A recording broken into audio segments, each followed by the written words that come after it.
আজ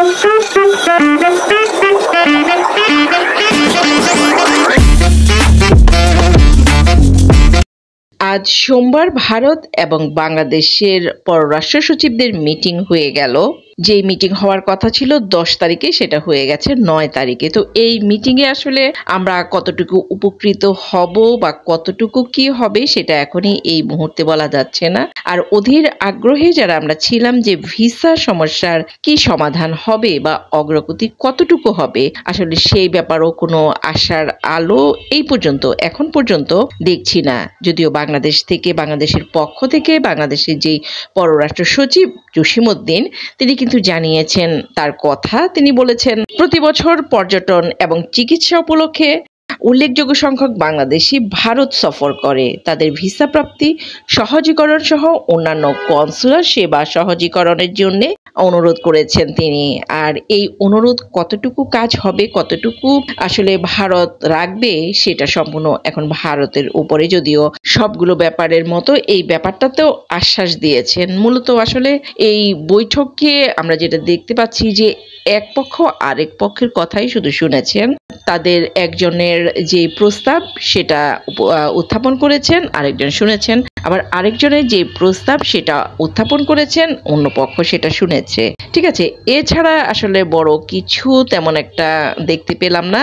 মূলত দুই পক্ষই কিন্তু যেটা অকপটে স্বীকার করলেন সেটা হচ্ছে যে 5 আগস্টের পর বাংলাদেশ আর ভারতের মাঝে বিশ্বাসের যে একটা ঘাটতি তৈরি হয়েছে, এই বৈঠকের পর হয়তোবা সেটা কমানো যাবে, অথবা এই বৈঠক সেই বিশ্বাসের ঘাটতি মেটানোর পথে অনেকটাই এগিয়ে গেছে বা প্রথম পদক্ষেপ।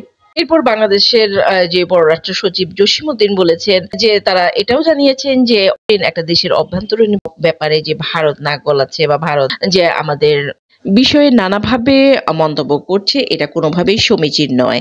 যেমন আমরা অন্যান্য দেশে কিন্তু তাদের অভ্যন্তরীণ ব্যাপারটা নিয়ে কোনো ধরনের মন্তব্য করি না। সো আমরাও আশা করব যে কোনো দেশ যাতে আমাদের অভ্যন্তরীণ কিছু নিয়ে এটার আসলে কোনো মন্তব্য না করে। আমরা যেমন অন্য দেশকে শ্রদ্ধা করি, সো আশা করব যে অন্য দেশও আমাদের তেমনি শ্রদ্ধা করে।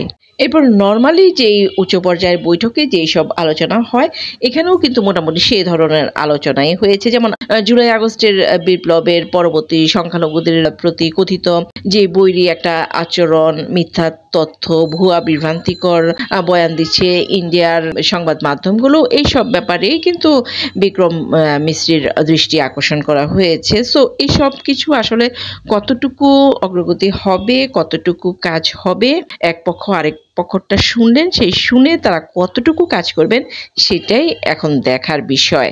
মূলত আমরা সাধারণ যে জনগণ আছি, যারা মেডিকেল ভিসা নিয়ে ভারত যেতে চাচ্ছেন, খুবই সিরিয়াস রোগী, অথবা ট্যুরিস্ট ভিসায় ঘুরতে যেতে চাচ্ছিলাম ভারত বা বিজনেস করতে, তাদের জন্য হয়তোবা আজকের এই বৈঠকের পর ভিসার একটা নতুন কিছু হবে বা নতুন কোনো আপডেট আমরা শুনতে পাবো।